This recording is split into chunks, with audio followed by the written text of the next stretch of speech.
Memperhatikan hasil sidang ke-10 yang menghadirkan saksi ahli dari Dirjen Haki pada tanggal 16 Juni 2022, tim kuasa hukum penggugat berpendapat bahwa pencatatan hak cipta Hasan Asyhari sebagai pelopor ojol cukup berkekuatan hukum. Dalam kasus ini, bagaimana tim kuasa hukum penggugat melihat relasi antara apa yang dinyatakan oleh ahli dengan apa yang digugat? Di mana link and match-nya? Ya, jadi begini, mengenai terkait hak cipta Pak Arman Hasan dan kami, ya kan. Jadi Pak Arman itu ya, berawal mempunyai ide bagaimana menciptakan ojek secara online pemesanan. Kemudian Pak Arman itu mewujudkan dalam bentuk karya tulis. Nah, setelah dibuat karya tulis dalam perkembangannya, Pak Arman meminta untuk dimasukkan ke dalam blogspot ojek Bintaro. Nah, itu kan memang haknya Pak Arman dapat menggunakan dalam bentuk apapun karena beliau sebagai pencipta. Nah, kemudian pada tahun 2010 apa yang hak karya cipta Pak Arman itu dimasukkan ke dalam bentuk aplikasi oleh para tergugat. Tata cara pemesanan ojek, ya, tata cara pemesanan ojek begitu dibuka aplikasi Gojek, tata cara pemesanannya sama, baik sebagian maupun seluruhnya. Itulah kan belum muncul aplikasi Gojek. Ya memang baru sebelumnya bukan 2010 menggunakan call center. Tapi dalam pembuktian dalam persidangan kemarin, ya kan, yang ditunjukkan adalah aplikasi. Di dalam aplikasi itu terlihat jelas ya tata cara pemesanan Gojek yang ada di dalam aplikasi Gojek para tergugat sama dengan tata cara pemesanan ojek di dalam karya cipta Arman karya tulis. Ya, sama. Itulah mengambilnya, baik sebagian maupun keseluruhan.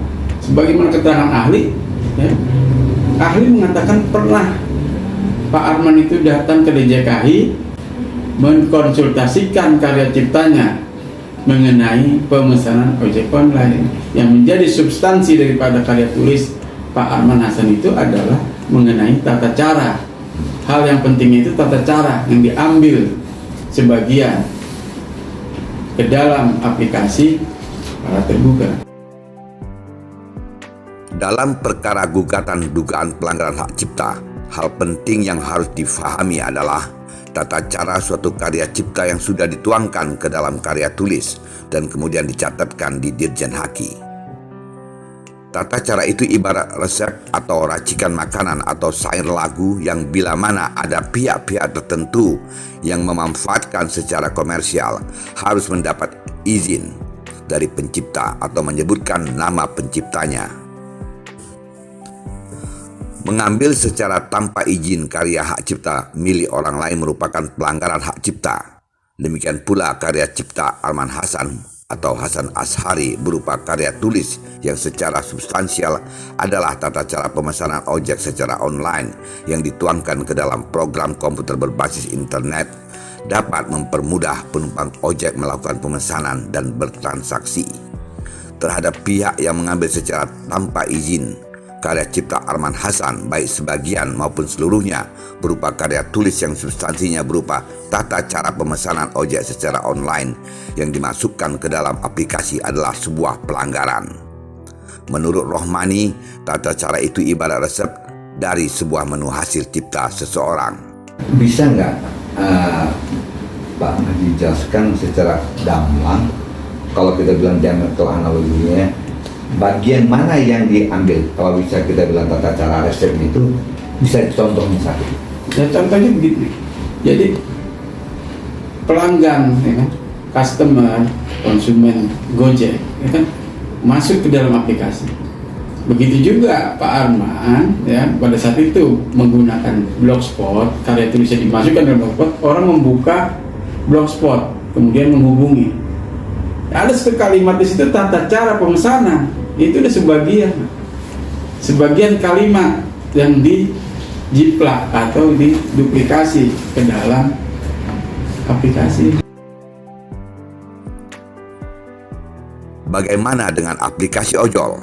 Mengutip pernyataan saksi ahli Dr. Agung Damasa Songko, selama penciptaannya ada mencontek bagian dari tata cara hak cipta model bisnis orang lain, tetap saja dianggap sudah melanggar hak cipta. Ojek online atau ojol adalah layanan transportasi berbasis sepeda motor roda 2 yang pengoperasiannya tidak hanya ada di Indonesia, melainkan sudah berkembang ke negara tetangga di ASEAN seperti Vietnam, Malaysia, dan Kamboja. Ojek Nadiem Makarim yang beroperasi sejak 2010 awalnya juga menggunakan layanan call center berbasis telepon, website dengan nomor pemesanan SMS ke nomor 085890841110. Begitu juga dengan tata layan cara ojol Hasan Ashari yang sudah diperkenalkan 2 tahun terlebih dahulu, tepatnya pada 2008 atau 2 tahun sebelum hadirnya Gojek. Dan pada saat itu sistem layanan ojol Hasan Ashari telah menggunakan call center melalui telepon dan SMS ke nomor 081511998466 atau blogspot yang semuanya berbasis internet.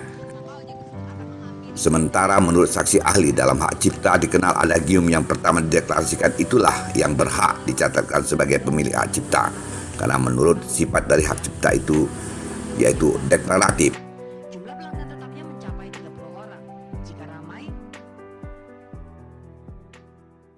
Arman dikenal dengan layanannya ojek online.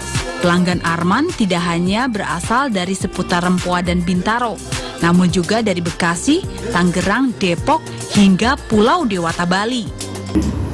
Nah, ini pertanyaan saya terakhir ya.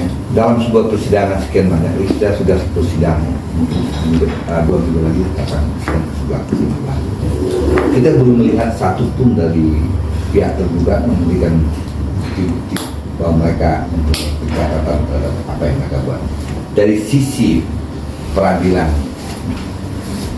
perdata seperti ini, apakah ini bisa menjadi kekuatan juga untuk membuktikan bahwa memang gugatan dari pihak tergugat cukup kuat atau sebaliknya?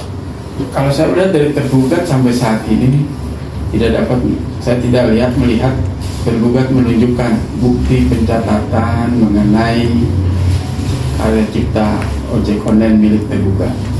Seharusnya sebagai yang pernah dikatakan oleh pihak tergugat di media saya baca, perusahaan selalu mentaati ketentuan. Ya. Nah, tapi untuk dalam perkara hak cipta ini dari pihak para tergugat, saya sampai pada sidang terakhir kemarin tidak menunjukkan adanya bukti pencatatan ciptaan berupa ojek online.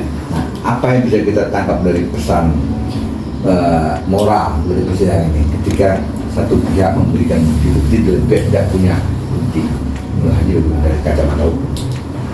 Kalau dari hak moral yang dimiliki pencipta ya sudah jelas ya, penggugat itu dalam hal ini pencipta sudah wajib mempertahankan, sudah wajib mendapatkan ya. Tinggal bagaimana dari para tergugat, apakah bisa memberikan hak-hak kepada penggugat selaku pencipta, nah, dan harapan kita sih dengan adanya begini hakim dapat memutus dengan penuh rasa keadilan dan kepastian hukum terhadap perlindungan hukum yang harus diberikan kepada penggugat terkait karya ciptanya. Bukti-bukti yang sudah kita ajukan.